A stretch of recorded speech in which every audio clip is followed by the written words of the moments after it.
Hello, everybody, and welcome to the Passive Income Show with me, your host, Carl D, your property guru. And today we have a very exciting show, lalo na sa mga lalaki, mga mahilig sa toys, collectibles, sneakers, tech, gadgets, no? We have this, a good friend of mine, our guest speaker, who will share how do you make all of your hobbies, your collectibles, your toys profitable? How can you make business out of it? So tonight, guys, but before our show, can you go to the comment box and say where you guys are watching from, or pakitype sa comment box what toys do you collect, or what do you collect? What are your hobbies? Wow! All right, there we have some messages coming. I collect certain TCGs and anime paraphernalia. What's a TCG, guys? Hello, Victor Dator Ginoo. Please type in the comment box where you are watching from so I can welcome you to the show. TCG is trading card game. Guys, it's such an exciting night kasi we're gonna talk about mga toys, mga collectibles. Tayo, we work hard and then minsan distressors natin, mga toys and mga collectibles natin. I wanna hear from watching from Pasig Hobby Shoes. I want to hear from all the viewers who's watching live. Please type in the comment box, what do you collect? Ano ba ang mga hobbies niyo? Who says they are a waste of money? Agree. That's why we have this show, And I hope, Jason De La Rosa, guitars. Grabe, no? Kanya-kanya tayong collectibles. Yung iba naman, di ba? Yung mga medyo mga rich kid problems. They collect luxury cars. Yun yung mga rich kid problems. So, hello, Ralph. Ralph watching from Tanay, Rizal. Ano pa ba mga kinokollect nyo? What are your hobbies? Or do we have wives, girlfriends listening right now para maintindihan nyo yung mga husband nyo? Sige lang, comment na kayo. But without further ado, let me introduce to you our guest for tonight. Our guest for tonight is a really good friend of mine. And, I appreciate this guy so much because he's just fun. He has FUN written all over him. He takes his life very lightly, but he's very productive. Kumbaga, hindi siya yung uptight na stress. Parang he collects, he does vlogs about toys, about sneakers. And you know what? He's thriving. Even though there's a pandemic, this friend of mine is thriving. In fact, just last Sunday, out of nowhere, in the middle of pandemic, he just opened the store in Green Hills. Anong laman? Mga toys, collectibles, sneakers, basketball cards, and etc. He's very generous with his ideas, very positive. And tonight, amidst his busy schedule, our guest will be talking and sharing how he has made his hobbies profitable.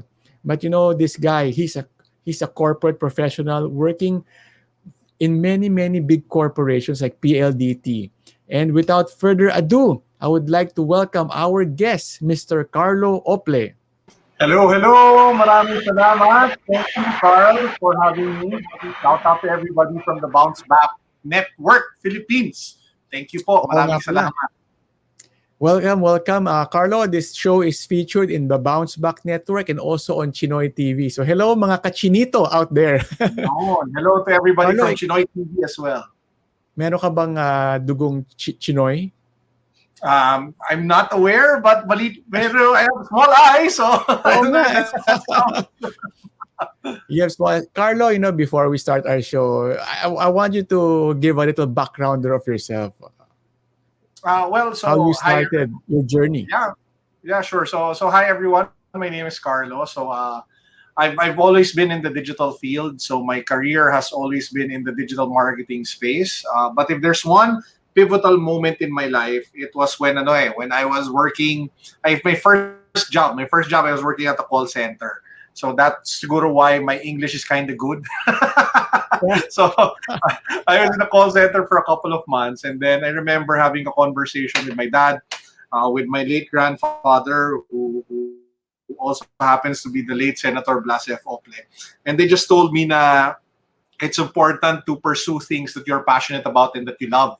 And that really stuck to me. So despite I really enjoyed my time in the call center, I met so many people. I could see actually a good career in the call center space. I could see myself parang team leader, operations manager, VP for whatever. So I actually felt na it was a good track. But my heart wasn't in it. And at that time, my heart was in gaming.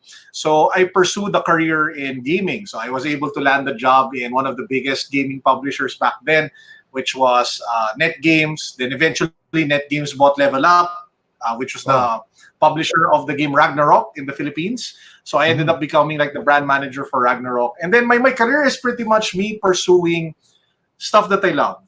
Kasi one lesson that I learned is if that you do something that you love, it's more natural and you're more open to learning, and your mental acuity and your EQ is and your mental health is much better. Kasi despite the challenges, you face it with a smile kasi you enjoy what you do versus having a job that you dread na talaga nasa-stress ka or a business that you dread. So, my career has been a pursuit of that. So, when I fell in love with digital, I joined Friendster. When I fell in love with content, I joined TV5. When I fell in love with advertising, I put up an advertising agency together with my good friends before and my colleagues, sila Merly, Jaime. And then we sold the agency 5 years later. And then, one of my dreams has always been to work in a telco. So, I ended up working in a telco. So, parang the pursuit of stuff that I like. And obviously on the side, I put up several businesses. I have a company that dabbles in content, websites in gadgets, websites in sneakers. So those are the things that I like. I put up a YouTube channel, and we have a digital talent agency so I can work with young creators. In short, basta nag-enjoy ako, I will try to make a business out of it. That's the intent. That's the goal. Grabe, Carlo. The title of this show fits you perfectly. How to make money from your hobby. Grabe, no, Carlo. And so you're not working. This is not work for you. Well, I wouldn't want to call it the not working because actually you work harder. No, you work harder. You work harder and you work smarter because you enjoy it so much. So I just don't want to make it look like it's super easy kasi there are challenges that you face. But because precisely you love it and that you enjoy it, you're more creative, you're more excited. Kahit may problema, smile ka lang. Kahit may issue, fight lang. Kahit ang bigat talaga ng issue, mas magaan siya. Kasi it's something that you enjoy and that you love. So that's something that stuck with me, and that's something that I really try to pursue in whatever endeavors I take up in my career or in the businesses that I go into. Brother, since you mentioned it, I view your vlogs and all. You don't look like somebody with issues or with business problems. Madami from your videos, parang lahat smooth sailing. You talk about your profits, 30%, 40%. Parang ang dali. Ano ba? Sample ng mga challenges mo? Of course, there are a lot of challenges, a lot of issues that come your way. Kasi hindi naman social media naman doesn't always put a spotlight on the problems. And the purpose of me putting out the positive content is strategic in the sense that I want to get people excited despite the current situation that we're in. Kasi parang it's easy to come out with content that's medyo drama. Lalo na sa YouTube, just ko, gumawa ka lang ng dramatic video, madaming views yan. Diba? Actually, the secret to YouTube is to be negative. You get a lot of views, diba? But yun nga, precisely, I want to share that excitement, and I want to share that feeling of hope. Lalo na in the current situation that we're in na parang you had a massive super extended lockdown. You have concerns on the pandemic or how the pandemic is being handled, or you're worried about the future, diba? So parang whatever spark of positivity that you can spread, then you spread it, diba? So as much as possible. Ayos. Carlo, I just want to encourage everybody that's watching live. If you're one of those fortunate to be watching live, please, you have direct access to Carlo tonight. Carlo can be your advisor, your consultant. Just ask away your questions. So, Carlo, let's start. No, tonight we're gonna share about 5 tips, 5 ways how you can make money, and of course, you're gonna talk about your new business, Unbox GH, later on. Yeah, simulan na natin, Carlo. So the main topic natin today is 5 ways that you can make money with your hobbies or doing what you love. So I'll go over the 5. Siguro if if Carl, if you wanna ask any questions or to clarify any of the main points, just pop in, no. So Ask yung one. first one, is ano. Siguro before I go into the five, siguro I need to predicate it first with how you. Kasi not everybody has a job that not everybody has a day job or a business that they're excited about. No? So I know a lot of people who dread Mondays and are weekend people. You're excited lang for Saturday and Sunday, and then they're bordering depressed when it hits Monday because they don't like what they do. No? Now the reality is you still need to put food on the table, right? You still need to provide for your family. You need to provide for whoever depends on you. It's a responsible thing to do. So kaya ako palagi sinasabi yung 7-to-1 principle, which is the name of the merch brand that I have. No? So the 7-to-1 principle is very simple. 8 a.m. to 5 p.m. you build your career. 7 p.m. to 1 a.m. you build your dreams. So 8 a.m. to 5 p.m. you go to work. You do whatever you do so that you can earn whatever it is that you need to earn to take care of your business. And then 7 p.m. to 1 a.m. that's where you work on your dream app. That's where you work on your YouTube channel. That's where you work on your book, on your side business, on the stuff that you love. And kung wala ka pa ng mga bagay na yon, then that's the time that you learn the skills needed so that you can do what that is. No? So to give you guys an example, I don't know how to code, so I taught myself how to do basic programming during the evening. I don't know how to edit videos, so I taught myself how to edit videos during the evening. I don't know how the YouTube algorithm works. So those are the things that I tried to learn for myself so that I'm able to do everything that I do today. No? Tas, after nun, pag-grow ng YouTube channel, pag-grow ng social media accounts, pag-learn ng digital marketing, pag-put up ng mga businesses, that usually happens after work hours. Now, yung tanong dyan, Carlo, do you need to dedicate the entire 7 p.m. to 1 a.m.? Of course not. The key is consistency.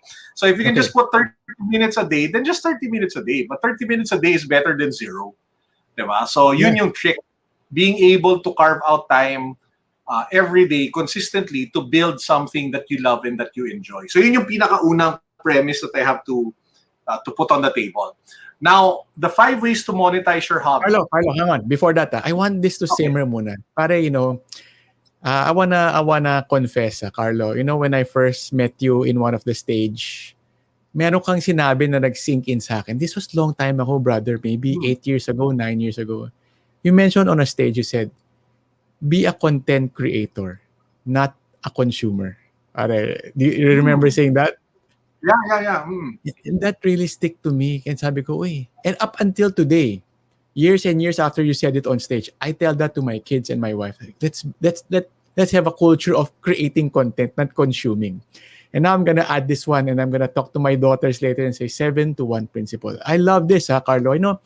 Never ko naisip yung angle na yun na, oo nga, no? 7-to-1. That's a lot of hours, huh? Yeah. And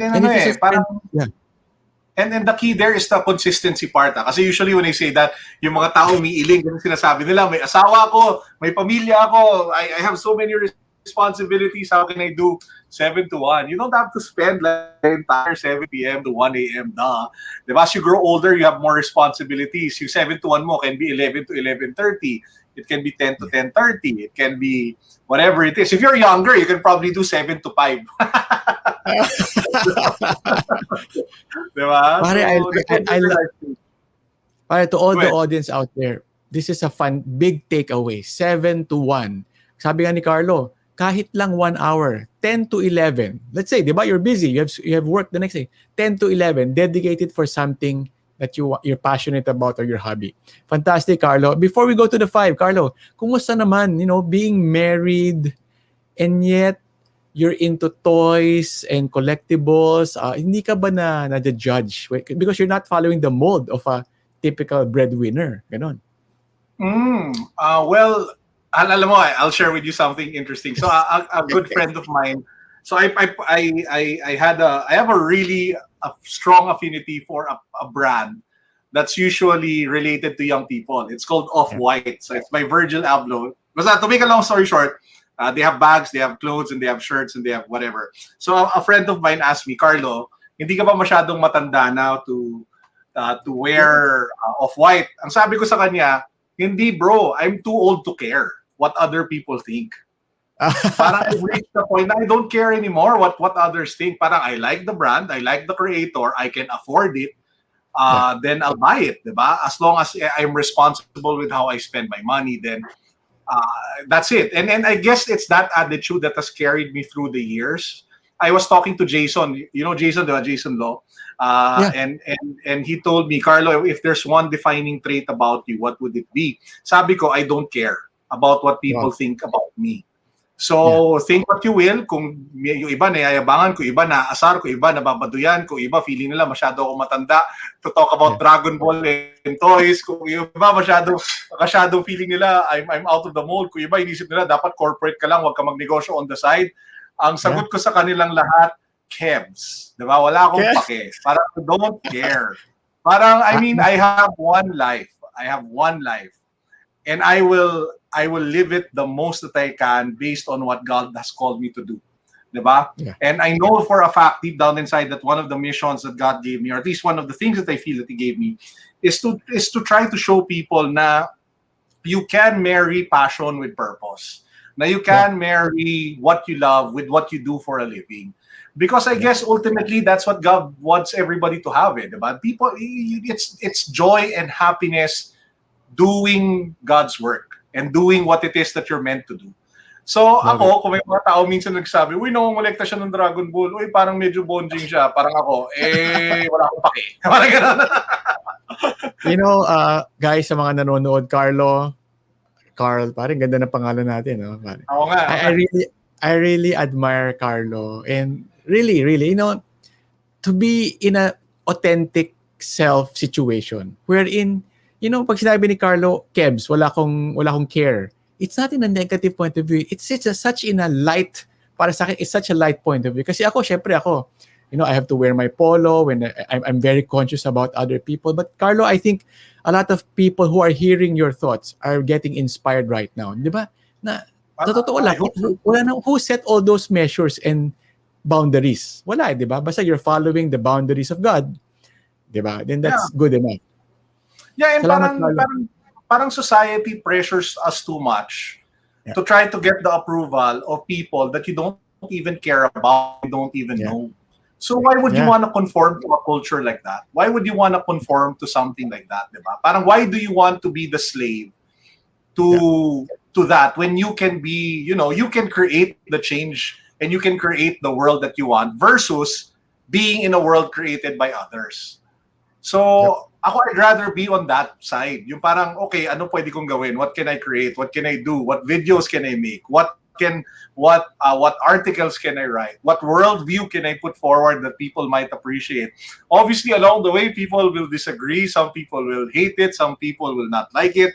If I offend people and genuinely nakakasakit talaga yung sinabi ko, I apologize and then we move on. Pero for the most part talaga, as long as you're doing what it is that you're called to, diba? I feel like it's a worthwhile pursuit in life. Love it, Carlo. You're really giving a lot of courage dun sa mga out there, especially the men who are, you know, insecure, they're worried, they have a lot of issues in their mind. So, Carlo, simulan na natin. How do you make money from your hobby? So there are 5 ways that, so this is all from experience. So I wouldn't, one thing that I also try to espouse is I will never talk about something that I haven't experienced or haven't tried. So I always come from my personal experience and my personal space. That's the beauty about creating stuff. You generate a lot of experience to talk about the things that you want to talk about, right? So the 5 ways that I'm going to share with you, these are 5 things that I did myself and hopefully will allow to those who are listening to do it yourselves also. Now, the first thing that you can do is very closely tied to what Carl mentioned earlier that I said during the talk. Now, you should be the creator, not the consumer. Because one of the first things that you can do to make money is that you can create content out of it and generate advertising revenue out of it.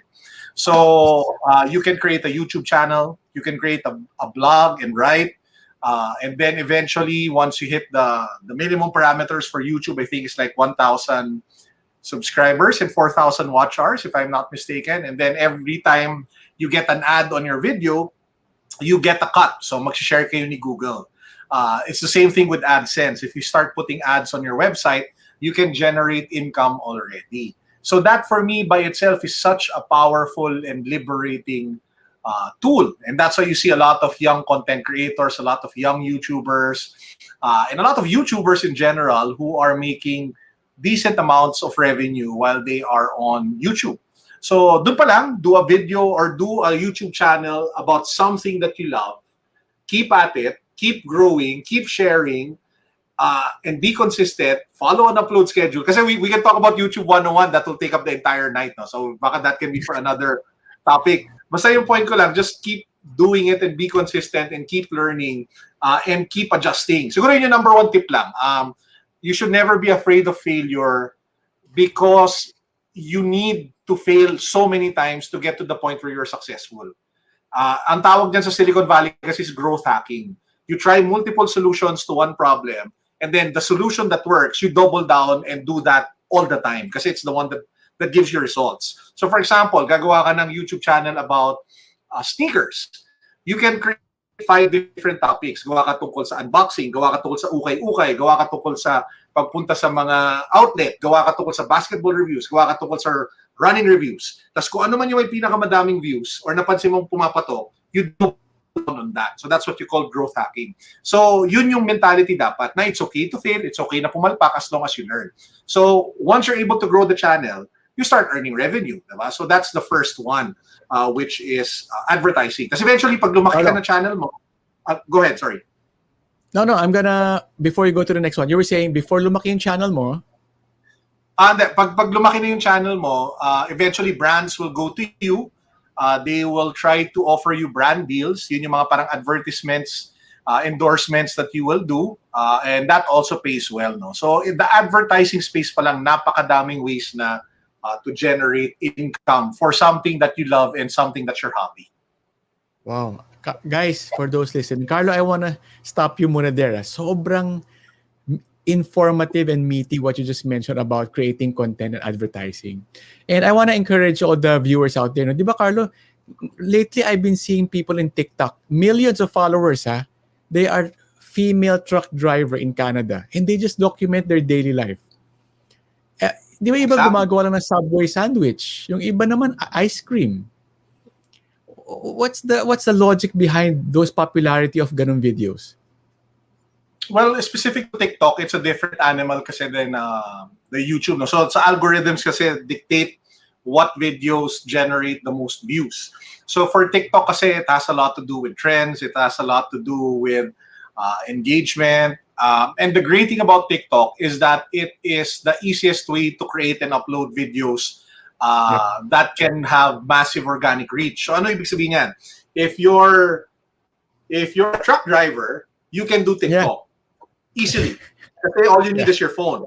But if you're a truck driver, it takes a certain type of knowledge to do YouTube. Na-gets mo yung difference? So because it's so easy to create TikTok, you're seeing a much more wider variety of content on the platform, a lot of new types of content that you don't normally see on YouTube. Kasi the bar to create content on TikTok is so low and so easy. Yeah. TikTok by itself is one of the easiest content creation tools available today. Versus YouTube na kailangan mo i-edit, kailangan mo i-shoot, kailangan mo ilagay yung description, kailangan mo ilagay yung meta tags, kailangan mo pigilin yung category. Ang sakit sa ulo. Versus sabihin natin TikTok, kuha ka lang ng telepono. Yeah. You know, I want to encourage all the viewers here. I tell you, you don't have to follow what is popular out there. In fact, baka yung passion mo right now will become a future trend. Diba? Kaya don't follow the ways of what's popular. Whatever you're doing, it can be your niche. Diba, no?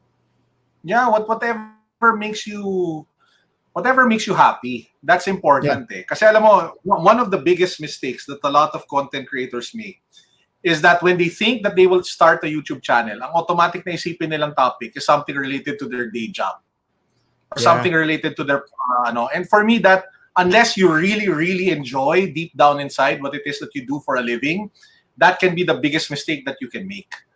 Kasi instead of alleviating the stress, instead of being something that you truly enjoy, you end up feel like you're working twice over. Yeah.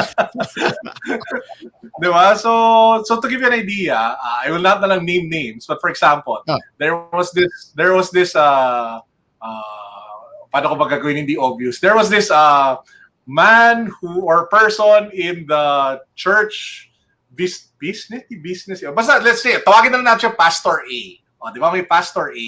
So si Pastor A, initially inisip niya, gagawa ko ng vlog tungkol sa, sabihin natin, sa preaching. There's nothing wrong with that. If that's what you're called to do, fine, go for it. But you could see, sabihin natin sa content na ginagawa niya na it's not regular, it's not consistent, and you know na parang baka there's something else that pastor can do, no? So, nung gumawa siya ng content, sabihin natin about food or about running or about milk tea or about whatever it is, biglang boom, sobrang ginanahan. Araw-araw naglalabas or linggo-linggo naglalabas kasi it's tapping into something that's different and that they truly, really enjoy. And there's nothing wrong with that. Diba? Yeah. So, dito, ang saya nga sa digital, pwede ka magpakabaduy na sobra. Kung ano talaga yung gusto mo, doon ka lumaban. Diba? Kasi doon siya nagiging masaya. Wow, Carlo, thank you for really saying that. Nakaka-encourage yan. Jeff, Liam, Boss Carlo, sama-sama tayong aangat. Is that a familiar quote about what? Si Jeff is one of our cabinet box renters sa Unbox Green Hills. So one of the things I always say kasi is with Unbox Green Hills, sabay-sabay tayo lahat aangat. So maybe we can talk more about that later during the Unbox Green Hills part. Okay, and Jeff, because you messaged, we're gonna talk about your box later. O sige, Carlo, number 2.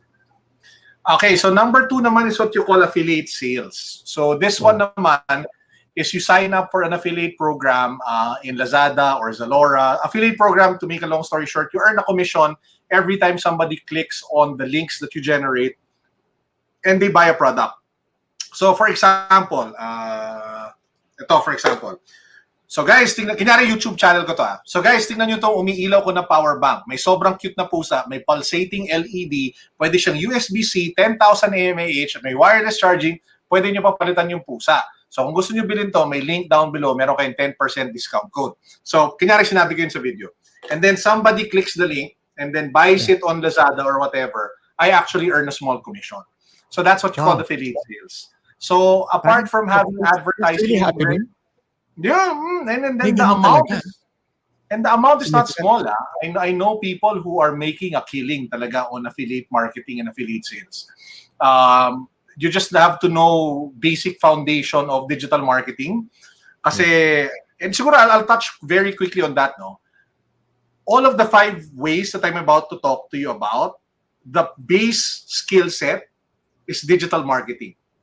Okay. If there's one skill that everybody needs to learn, it's that. It's the ability to market, sell, and convince an audience or a target market on digital to buy your product or to listen to you. So digital marketing yung pinaka-base skill para sa akin. Kasi lahat ng ginagawa ko is based off my digital marketing background.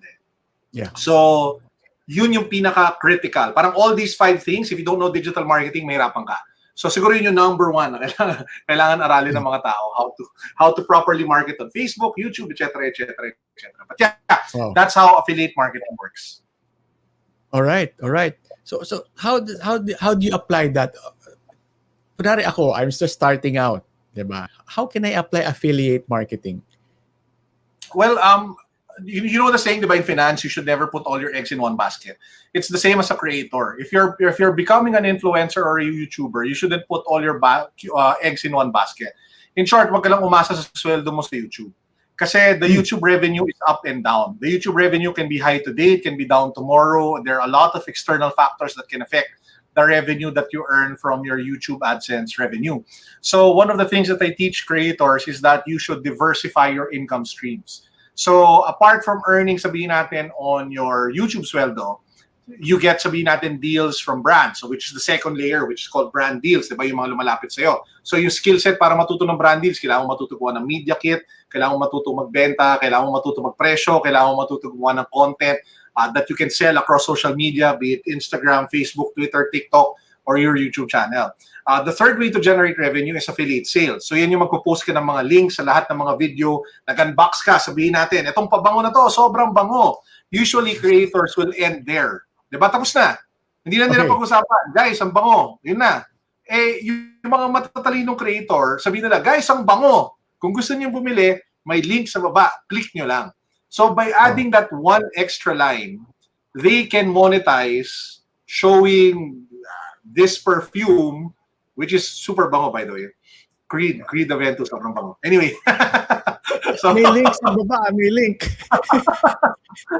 so you can earn money pa on that one. So it's about creating multiple streams of income. Diba? And I know your show is called the Passive Income Show, diba? So there are affiliate programs na the commissions that you get lasts up to 7 days. Ibig sabihin nun, if somebody clicks and adds to cart and checks out, lahat ng mga bilin pa niya for the next 7 days, as long as siya yung initially nag-click sa link mo, you get a commission on. So there's actually even like a passive income revenue from affiliate sales. Even on advertising, sabihin natin you upload 1,000 videos. Those 1,000 videos will generate you income kasi they're all getting advertising on YouTube. Diba? So yun yung maganda sa mga digital plays like this one. So yun, that's how you leverage affiliate marketing. Carlo, last one question. Let's say we have a viewer here who's a businessman and all, who's really impressed with what you just shared. Do you do like a consulting service for businessmen? Unfortunately, I don't yet. There's I like what you mentioned earlier. I still have a corporate. I still have a corporate job. Do you still have corporate job ngayon? What do you do? I still have a corporate job. So I'd rather talk about it separately, but I'm still in the corporate world. So wag muna natin ipasok. So I can't do consulting, but what I can do is I am launching a book and a course on July 21. So the book gives you access to a course which will teach you the fundamentals of digital marketing, affiliate marketing, etc., etc., etc., etc. So that comes out on July 21. So if you want to know more about it, they can just follow me on Facebook, Twitter, and then when it's ready, I'll announce it. Okay, Facebook, Carlo Ople. Yes. Yes, sir. Okay. Yes, sir, Carlo. Moving on. Okay, so number 3. Ano na ba number 3? Stocks. Okay, so number 3. So ito natutunan ko kay Marvin Guermo. So Okay. So, ang ganda na sinabi sa akin ni Marvin. Kuneta na to ni Marvin sa akin siguro mga a couple of months ago, or was it last year? So we were talking about monetizing what you love. So ako, I'm all active income. Ano kasi, yung lahat ng mga pinagagawa ko, active income streams, no? So sabi niya, Carlo, kung sobrang natutuwa ka sa sapatos, one way for you to actually generate income from that is also buy or invest in the companies that you love, no? Kasi you're so into that industry that you know the trends, that you know the news, that you know where the market is headed. Doon sinabi niya yun, parang ako, may point ka doon. Diba? So being a firm believer in digital and being a digital marketer and knowing the roadmap of Facebook, I know the roadmap of Google. I've been to multiple digital conferences in the last decade in Barcelona, in the US, all over the world. One thing is for sure, this is just the tip of the iceberg.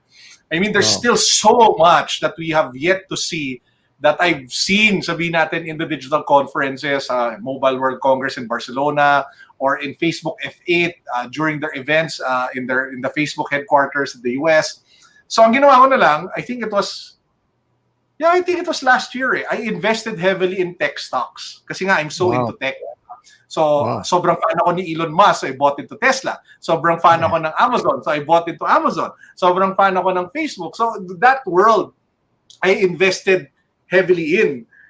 And mind blown na lang, biglang one day, fast forward, you wake up, and it's just boom, di ba? It's through the roof. So it's not even a bet kasi Kasi a bet is mindless, 'di ba? There's no fundamental analysis, there's no fundamental thinking. Parang the decision to invest in those companies was very specific. For example, I don't see Tesla as a car company. I see Tesla as an artificial intelligence company. 'Di ba? So parang the applications of artificial intelligence can cut across so many things, and that's what makes them so exciting for me. Or when you take a look at Facebook, it's not just sabihin natin social media, but they're really the engine of businesses around the world. Diba? Wow. So many businesses are born on Facebook and thrive on Facebook. So it is now an essential part of business. So yung mga ganong klaseng thinking makes you want to invest in those companies. So, or sabihin natin, you love shoes. You know Nike is killing it. You know that they're really dominating the space with their collaboration with Travis Scott, their collaboration with Virgil Abloh, and all of those, the big, di ba, yung Jordan brand, sobrang panalo. Tapos, NBA is such a cultural phenomenon right now, and you have so many new rookies, and it's just booming. Then, baka gusto mong bumili ng Nike stock. Parang ganon. Yeah. Di ba? Yeah. So, yun yung third. By investing in the companies, in the industries, or in the hobbies that you love. Wow, Carlo, you make it sound so easy. Grabe, no? Mind-blowing talaga. Eh, ito lang, curious question. What's the most expensive shoes na dumaan sa'yo? Oh, ano nga ba? I had an off-white complex, around 250,000 siguro. Wait, I had the Jordan 4 Manila. So that was a special Jordan 4 that Jordan brand released specifically for the Philippines. There were only 100 pairs yata, or less than 150 pairs, and they were numbered. So each shoe initially sells for 10,000 pesos. When naubos siya, yung market value niya, people wanted to pay like over 500,000 per shoe. So yun, 500,000 siguro. Yun yung pinakamahal na sapatos na meron ako. Filipino to, yung willing to buy it. Yeah. There are a lot of Filipino collectors of sneakers. Parang, and I guess one thing that people have to realize then is the biggest core market, I think, of sneakers today, lalo na of the reseller market, is basically your generation natin eh. Kasi tayo yung dumaan sa panahon na yun, tapos wala tayong pera pambili dati. Okay. Di ba? Sorry, ako nung gusto ko tadyakan yung mga bata ngayon eh. Kasi, sorry, when I was a kid, I couldn't afford a Jordan. Di ba? I wouldn't dare ask my parents for money to buy a Jordan because that was so pointless. Parang you could see your parents working so hard. Why would you ask money to buy a Jordan? Di ba? Just buy auto or kung naman yung sapatos na pwede mong bilhin, di ba? Tapos maging masaya ka na lang. Yeah, World Balance. Local brand pa. Support Philippines. So ngayon na medyo may edad na ako at may pera na ako and I can afford it, then I buy what I like. I buy the shoes that I love, the shoes that I missed, that I wasn't able to get when I was young. I've always wanted to have an Air Force One when I was young, but I couldn't. I wouldn't want to ask my parents for it. So ngayon, I buy Air Force Ones, I buy Jordans, I buy Prestos.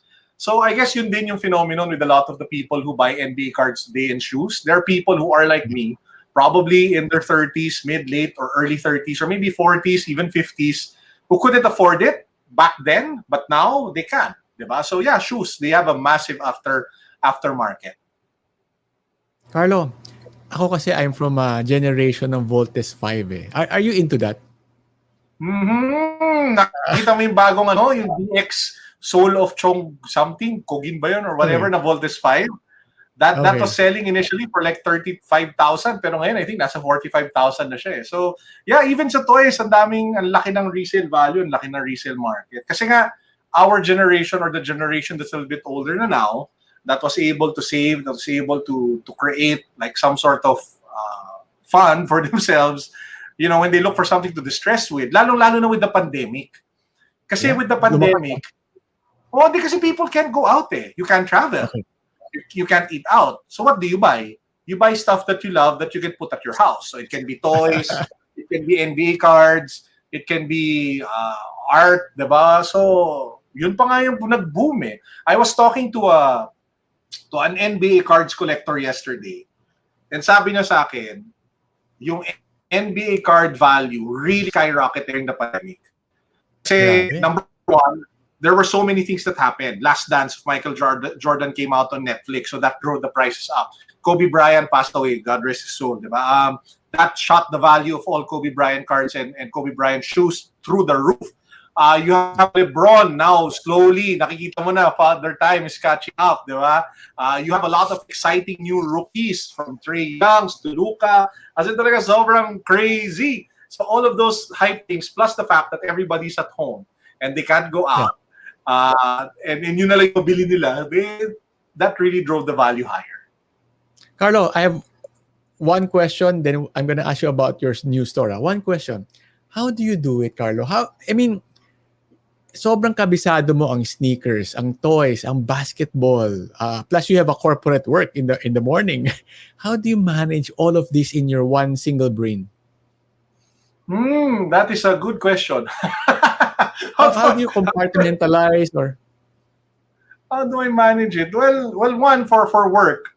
Work is work, diba? So parang everything, that is my primary commitment. Kasi sabihin natin, as employed in the corporation that I'm in, and I love my job and I love what I do, that shouldn't take like a backseat. So whatever you need to do to get the job done, you do it.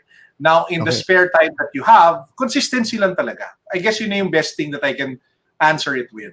Parang a lot of the projects that I have came out over an extended period of time. So to give you an example, one of my biggest projects or biggest digital assets is a website called unbox.ph. So it's a technology gadget review website. We generate over 1 million unique views every month. It's a really, it's a massive asset that we have. And yung unbox.ph na yun, I started that 10 years ago. And ang ginagawa ko noon, after my work sa TV5, pag uwi ko, I would write the articles. Yeah. I have written over 10,000 articles on unbox.ph. Wow. So how do I say this? Parang I'm already, alam ko na how to say it. I'm already on my chapter 10. A lot of people are looking at me and thinking parang, wow, instant mo nagawa lahat yan. Pero nasa chapter 10 na ako eh. Baka marami sa inyo nasa chapter 2, chapter 3. Malayo na yung dinaanan ko para umabot to where I am. I'm not young. I'm kind of young if you think about it. I'm 38, turning 25. Talaga. I'm 38, turning 39 this July. But all of the projects I have with me today, most of them talaga were made through time. And you know what? It's marrying something that I learned from the corporate world. If there's one thing I learned from the corporate world, is that you live or die by the teams that you have. Diba? Okay. If you have a sucky team, then the chances of you failing are talagang as in super high.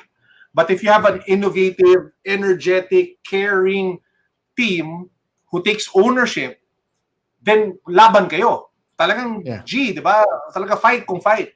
So yung learning na yun, ang ginagamit ko to build the hobby businesses that I have today. So for example, Unbox.ph is now run completely by a different team.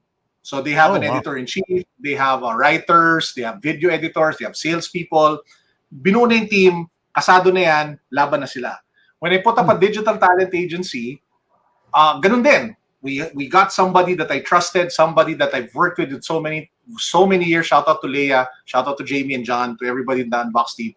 So they now run that unit, and they have a team of their own. So when I put up naman Project 721, which is the merch brand, it's all the same thing. You put together a team, fight. And then when I put up Unbox Green Hills, which we can talk about later, it's the same thing. You have a team, you build it, and then you fight. Diba? So the learnings of building teams and investing, learning from MVP, may clue na kung saan ako nagkatrabaho, learning from the bosses that I've had in the past, just hearing them, para sa akin, those are such valuable lessons that I try to take with me in whatever it is that I do. So, how do you manage the work? You build good teams. That's the best answer.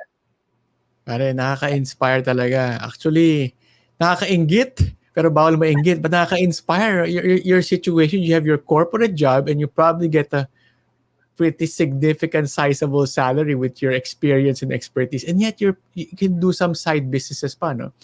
Carlo, tell us about your newest baby na just opened no Sunday. Ito, sobrang exciting. So somebody asked me, this was last year, in an interview like this, Okay. Carlo, how can businesses beat this pandemic? Mm. And I remember my answer. Sabi ko sa kanya, the best way to beat this pandemic is through collaboration and by banding together. So Yeah. that was my fluffy answer. Kasi ako, I was thinking, ano ba pwede ko sabihin that's tweetable? Yeah.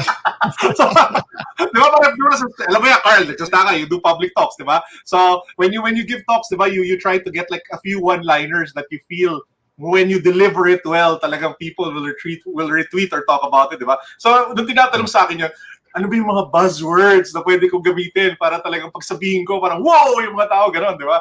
So, yun yung Yeah. sinabi ko. Now, little did I know that would be the seed of an idea Wow. that would catapult us to do Unbox Greenhill. So Unbox Greenhill is basically a collectibles shop in Greenhill, second floor promenade. And what's different about us is that it's a community wherein you can actually rent your own box or cabinet together with us or your booth, whatever it is. And then sama-sama tayong lahat, nagmamarket, nagpropromote, all of us together, pushing and being able to use whatever means on digital and physical to grow the space and to grow the business. So for example, we have 150 cabinets. 100 right now is already rented. That means there are 100 businesses in Unbox Greenhills all coming together, pushing via Facebook, pushing via Instagram, pushing via Twitter. And at the same time, nandun ako. So whatever influence and platforms I have, from my YouTube channel to my Instagram to my Facebook, I throw it all towards the businesses and the cabinet renters that we have. So yun yung Unbox Greenhills. So if you want to beat the pandemic, you join with like-minded people, like-minded businesses, and then you fight together. Diba? Ano yung, di ba usually yung walis ting-ting pag isa mabilis, pero pag madami, hindi mo mabali. Kasi when people go in Unbox Greenhills, sabihin natin through the encouragement of one cabinet, they'll go through all the other cabinets eh. They'll go through all the other businesses. Parang siyang like Changge 2.0. Yeah. Diba? Yeah, Pero founded on collectibles, on sneakers, toys, and gadgets, and NBA cards, diba? So you go through all the cabinets, you end up supporting another business, you end up buying from another business. Tas eventually, you would want to rent your old cabinet so you can sell the stuff that you want. And then maya-maya, sobrang laki na siya, sobrang fun na siya. And when people gather there, it's sobrang fun kasi they get to talk about common passions and common things that they like. No? So it's really a community, and it's so much fun. It's such a fun business to be in. So we launched last Saturday. Saturday ba? Sunday. Basta noong 19. Hindi ka naman alam. Nag-launch. And we have still around 50 cabinets left. So if people want to join us, they can rent a cabinet for as low as 3,000 pesos a month. You get the entire cabinet. We have a sales team that will make sure, sabihin natin may transaction, you don't have to be there. And if something is sold, all you have to do is to withdraw the money or to get the money or ta-transfer namin yung pera sa'yo. Tapos restock ka na lang kung kailan kami bagong gustong ibenta. So yun, that's the business model. Very simple. Pare, that's a wonderful business model wherein this is really like a Grab, di ba? Yung tawag na share economy. Yeah, exactly. So I don't have to have my own tindera. No, you don't. Meron na kami. May shared resource. Grabe. Yeah. If you have a unique product, okay, sample, Carlo. By the way, talking to the audience, guys, if you have a unique product, pero kailangan collectibles, no? At Actually, least, kung ano gusto mo benta, basta original. Yun lang yung number one rule namin. Bawal magbenta ng fake. Yeah, original. You know, if you have a unique product, guys, those who are listening, reach out to Unbox Greenhills. Get a cabinet. How many products can you put in a cabinet? Oh man, you can stuff so much in there. I really don't. I mean, they can message Unbox Greenhills on Facebook and Instagram. They can give them the dimensions, but it's a pretty big cabinet. So I'm sure they can stuff a lot. So you can probably put, I don't know, comfortably, easily, big. Sabihin natin shoes. Shoes are one of the biggest products that you can put in in a cabinet. You can probably put 1, 2, 3, maybe 4 or 5 shoes in one layer, and you have 4 layers. So that's easily like 20 to 30 shoes. That's 3,000. That's 3,000 a month, yeah. For as low as 3,000. Depends on the location. If I had the product, I would definitely want to be there. Kasi yun nga yung eyeballs mo, di ba? It's a like a collaboration eh. Wow. Yeah, and more than that, Carl, it's I purposefully talaga use whatever influence I have Yeah. to give back to that space. Kasi ang sinasabi ko sa community ko sa YouTube, I wouldn't have what I have today if it weren't for you guys. If you weren't watching my videos, if you weren't consuming my content. Yeah. So Unbox Greenhouse is also a way for me to give back to the people who have supported, sabihin natin, the content that I've created by using this platform to push iba naman, yung mga businesses nila. Diba? So yun. Love it, love it. And you have Jeff Liam. Jeff, what does Jeff Yeah. put in his cabinet? Yeah, Promote ka na namin, Jeff. if I remember correctly, si Jeff, yan yung mga Gatorade bottles. Tama ba, Jeff? Kung mali ako, pasensya na, pero yun yung naalala ko. Meron siya mga water bottles, meron siya mga bracelet na sobrang nakakatuwa, baller bands, he has towels, he has sneakers, if I remember correctly. Wow. And for 3,000, you get to promote your product. And kunyari, may customer ka, you don't have to worry about saan sila pupunta to view the product kasi it's in Green Hills. Yeah, and the foot traffic is starting to pick up. Yeah. I mean, I am blown away. Kasi yeah. I thought that na parang swerte ka na kung maka 20 to 30 a day ka, di ba? Yeah. Parang in our first week, on weekdays we were doing 150 to 200. On weekends we were starting to do na 250 to 400. So it's been amazing and I think during our grand opening we got like over 500 to 600 people. Yun nga lang, it could have been much more pa nga, pero we follow of course safety protocols, di ba? So there's a maximum number of people inside. We need to follow social distancing. Feeling ko kung walang pandemya, baka nasa 1,000 plus na yan, di ba? So yun, super Carlo, exciting. One question before we move on to the tip number 4 and 5. Carlo, what was the turning point? Was there, medyo may turning point ba na nag-hesitate ka na itutuloy ba natin to o hindi? Wala eh. Talagang fight. Kahit pandemic. Kasi the numbers checked out. So siguro that's also part of the training that you get naman in corporate, diba? When you're doing business. It's not as if naman it's all gut feel. So the business kasi the risk is kinda mitigated kasi we all band together. Kasi nga the model basically is subleasing, diba? So I rent out the cabinets, I rent out the space, and then the service that I provide apart from the space is the marketing and platform and influence that I have to drive eyeballs and foot traffic to the products that are on display at the store. So it's like a marriage of digital marketing, influencer marketing with retail. So pag pinagsama mo yung dalawang yon, I felt that it would be magic, di ba? And meron akong tip na ibibigay sa inyo. Okay. Sabihin natin, magtatayo ka ng negosyo. There is one way that you can do to always mitigate and measure risk. Ang tawag dyan, pre-order. To make it simple, ganito. Before we put up the business, I did a poll, I promoted on YouTube, I floated the idea. Kung gagawin ko to, ito yung presyo, game ba kayo? Yeah. It's that simple. Yeah. I received over 500 plus people who said na gusto namin yan. Interested kami. Ito yung contact number namin. Carlo, pag gawin mo yan, tawagan mo kami. Yeah. So automatic, that's already product market fit. Diba? That's already a validation of the idea. Doon pa lang parang it already told me, okay, let's do this. Parang ganon. Yeah. Love it. Guys, alam mo, if there's one thing I want to absorb from Carlo Ople is really how his mind works. Very kakaiba how you analyze things, Carlo. Hi. Carlo, to summarize, let's do a summary.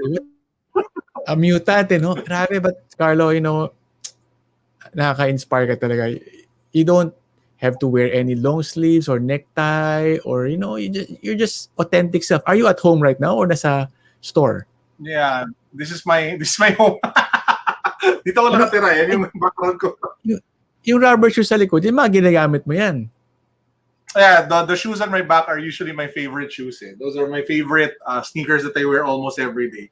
Pero when you see me, this is what I usually look like. I wear like a shirt like this, shorts, nice shoes. Yeah, that's me every day. Yeah.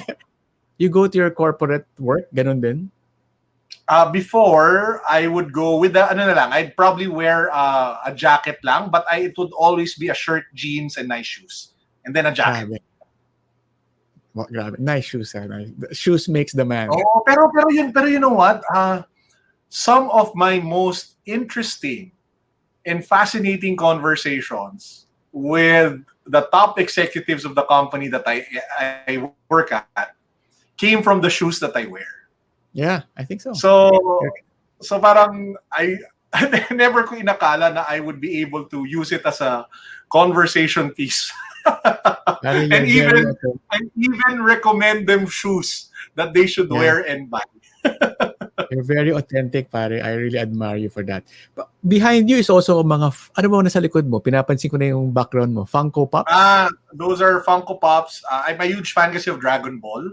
So I collect a lot of Dragon Ball toys and statues. So all of those Funko Pops at the back are all the Dragon Ball Funko Pops that came out. So I have the full Dragon Ball Funko Pop collection. So all of them. Napili ko na.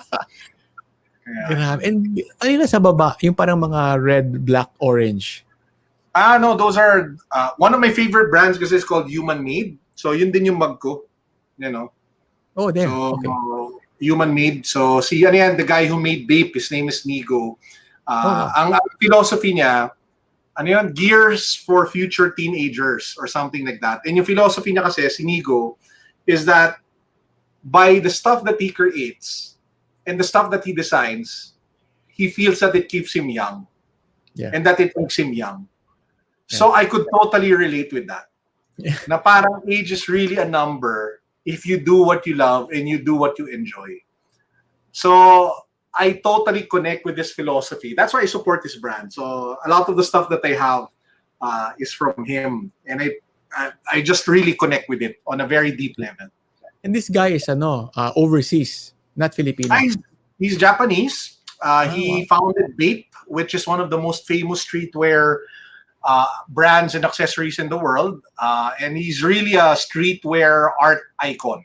So I super love his work and I follow his work closely. And he's very inspiring. So hats off to him. Oh, nice. Okay, Carlo.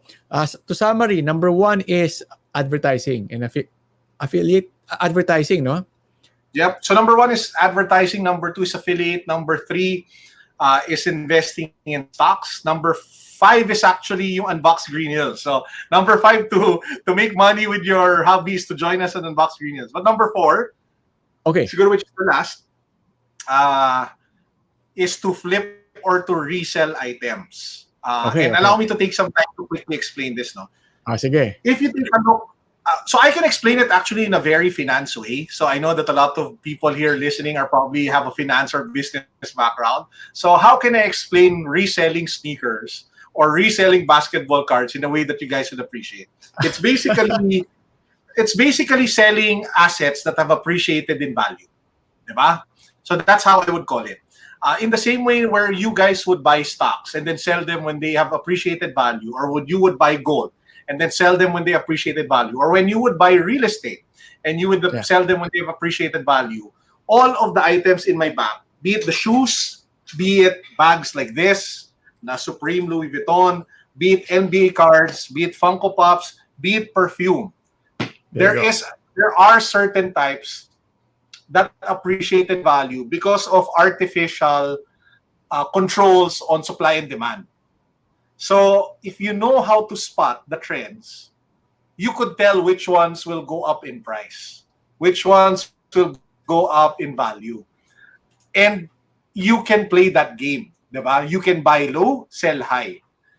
You can increase your margins and your potential revenues by increasing your volume. So sabihin natin, there's one shoe that comes out, it sells for 8,000 pesos. Maraming mga initial resellers will just buy one or two kasi they can sell it for 10,000, they make 2,000 pesos each. That's already 20%, ha? Diba? That's 20% margins. That's not bad kasi paano ba sa stock market, gano'ng katagal bago ka makuha ng 20%? Kailangan pa nga magka-pandemya para maganda yung appreciation, diba? So ako, when I saw that, parang nag-click lang sa brain ko na, okay, so all I have to do is put volume. So instead of buying one shoe, I'll buy 100. Okay. Di ba? Tapos I'll sell them. So, yung pera ko, may 20% kagad na increase. Tapos eventually, you get to find shoes that double, triple, quadruple, quintuple in value. Kasi may mga sapatos na ganun eh. Yung Jordan 4 Manila, it's 10,000 pesos. Yung value nyo ngayon, 450,000 pesos. So kung nakabili ka ng 5 ganun, Pero pare, what size do you buy? Well, ako, I buy usually 2 eh. I buy one size for me, which is 12 to 13. And then I buy what we call the money size. The money size is the size where a lot of people usually try to buy, which is size 8 to 10. Mga 8 to 9.5. Usually yun yung money sizes. So, for example, there's, it's not here eh. Alam mo dito ba yun? Wala eh. But I'm currently stocking up on a Jordan 1. It's called the Jordan 1 Hyper Royal ba yun? Basta it's a Jordan 1 that's currently being sold for around 12,000 in the market. After market na, so after retail na. All signs are pointing towards it skyrocketing in value. Kasi yung color niya, yung material niya, yung demand niya, tsaka how fast it's being sold. And all of this data is publicly available if you know where to look. It's all pointing upwards. So I currently have siguro over 50 pairs of the same shoe. What? 50 pairs? Talagang Yeah, namumuhunan ka, ha? Kasi eventually you get to realize na it's nothing different from the real estate car that you buy. Yeah. Diba? It's just a different form. Parang one of my favorite anime, syempre binalik ko sa anime, ano ba yung labo? Is Full Metal Alchemist. Ewan ko na panood yun eh, Full Metal Alchemist. And yung lagi sinasabi sa Full Metal Alchemist is equivalent exchange, diba? Matter changing into something. Para sa akin, lahat ng bagay ganon. Parang pera lang yan. Yung pera mo magiging sapatos, yung sapatos pwede maging mas madaming pera, parang tas eventually pwede mong ilagay kung saan man, etc. etc. So, but how do you store 50 pairs of shoes? Namamahalin. Well, we have another unit here, which is literally beside my unit. Na nandun most of the shoes. If not there, I have a stock room. If not the stock room, at the shop. So, meron naman mga spaces where it's stocked properly. And of course, you put a dehumidifier, you put an anti-mold thing in place. So, there are ways to be able to preserve the value of the shoes. Wow. All right. Nice. Okay, Carlo, going back, you were talking about flip, resell. Oh yeah, so basically you buy whatever it is that you feel will appreciate, and then you make your money by selling and getting the returns from the appreciation. So a lot of that has to do with what it is that you love. So some people do it with Pokemon cards, some people do it with NBA cards. I do it mostly with shoes and actually usually shoes and bag. Yun yung sa akin eh. But you have to find what it is that you enjoy. A shared passion that has economic value, usually collectors, and then doon ka mamuhunan at doon ka lumaban. You can start initially by flipping small to build your capital, and then eventually you can put in enough volume so that you generate significant returns. So it's no different from the stock market. As in, literally, I see no difference. Yeah. There's fundamental analysis. There's taking a look at the numbers. There's taking a look at the trends. Who is the artist? Who made it? As in, the data is there. And it's no different. As in, talagang in my head, shoes equals stocks equals cards equals toys. Grabe, no? I would have thought, no? But thank you, Carlo, for really... you have some... Before I ask you for your closing advice, no, I'm gonna say hi to all some of the you have some followers here na mga Boss Royal. Carlo, pa-shout out daw si JC Caldo. Hello, Sean Salustiano. Hi, si JC. Si JC, member yan ng team namin sa Project 721. So, hi, JC. Yeah, JC, you have Hyper Royal, no? No, that's the shoe. That's the shoe that I wanted to store. That I was talking to Sean. Yeah. He's my right-hand man sa Project 721. And yan, yung nagko-comment si Sean Salustiano. And siguro, I don't know if actually magandang ito ng end note ko. Is it okay? Kasi it will close in with Sean. So, okay. Siguro my end note, especially to the business owners, is that if you want to thrive in digital, you need to learn how to empower younger generations and to reverse mentor. Wow. The digital space kasi is so fast that you cannot absorb everything yourself. And the trends are happening so quickly that it's usually the younger generation who sees it. Mm. So, ako yan si Sean. Yan, yung batang yan, yung nakikinig, yung nagko-comment yan. Parang I met him like 2 years ago. And I just saw massive potential. Diba? Wow. But at the same time, I saw that I could learn from him as well. Yeah. So, it's the same kind of thing that I had naman with my previous boss, si Monis Berto. So, he's like an icon in public relations. Yeah. And he saw something in me. Yeah. So, that reverse mentoring, giving opportunity to the younger generation, empowering them, taking a risk on their ideas, and at the same time learning from them as they do their stuff, giving them space to make mistakes so that they can grow, is one of the best things that you can do for your business and for your soul. Yeah. Kasi, I think, Carlo, you're a wonderful boss. I can see it. Yeah. You're a fun boss. You're wonderful. And you give them space, no? yeah, but at the same time, you know what? I'm not. Nobody's perfect. Everybody has their meltdowns every now and then. But I'm really just a firm believer. Siguro having been relatively young in the industry that I'm at, I'm really a firm believer in the energy and creativity of the next generation. Digital is their era. We're here to start it, but the ones who will take it to a whole new level, that to a place where we can't even imagine and think about, it's going to be them. It's them who will unlock the beauty of artificial intelligence. They will be the ones to unlock the beauty of really hardcore machine learning. They will be the ones to solve the problems of energy. They will be the ones who will solve the problems of, alam mo yun, lahat ng issues natin when it comes to food, when it comes to pandemics. Lahat yan, sila mag-aayos niyan. I wish we could have done a much better job so that we give the world much better in a much better way, no, to them. But what they have at their side is really infinite potential of what can be. And our role, I feel, especially as we grow older, I feel very titoish na at my late 30s. I know some of you who are older than me feel even more than that. But I really feel that by trusting and empowering them more, you open yourself up to even more success, because you end up emptying your glass, which is usually full already. Yeah. Diba? And that opens you to even more growth and even more potential for greatness. Nax, may ganon sa'yo.